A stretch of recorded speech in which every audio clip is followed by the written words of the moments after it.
Mapagpalang araw po sa ating lahat mga kakalingap. Kung bago ka pa lamang sa aking channel baka pwede paki-subscribe, like, share. At huwag kalimutan suportahan ang ama ng ating kalingap na si Val Santos Matubang. At darabahay nito malapit nang matapos ang bilis lang mga kakalingap ng paggawa nangangalahati na agad mga kakalingap. Pinapabilis talaga mga kakalingap ni Kuya Rab ang bahay ni Dara para makalipat na agad ito. At kasama ni Kuya Rab sina Rozan at Joy para dalawin mangga kakalingap si Dara. At kitang-kita natin na close na talaga silang tatlo. Napakaganda mga kakalingap ng bahay ni Dara at ang laki nito kahit di pa tapos kitang-kita na maganda ang kinalalabasan nito. At dalawa ang kwarto nito mga kakalingap, ang isa para sa kanya, yan ang kwento no Dara. At ang isa naman ay para sa ate niya at ang iba niyang mga kapatid di umano ay sa sala.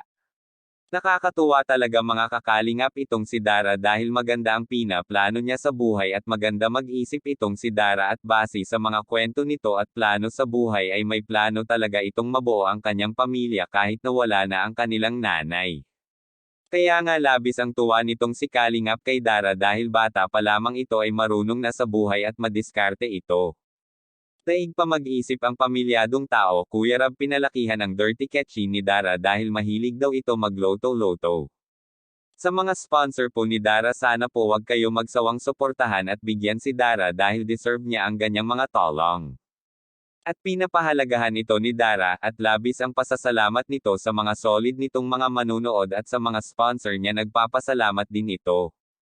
Di maalis kay Dara ang magpasalamat sa inyo dahil napakabuti ng kalooban nitong si Dara, kaya wag po natin kalimutan si Kuya Rab at lalo na ang ama nito na si Val Santos Matubang dahil sa kanya po nagsimula ang lahat. Wag po kayo magsawang manood ng aking mga upload para updated sa lahat ng video ni Kuya Rab. Maraming salamat po sa panonood, hanggang sa muli.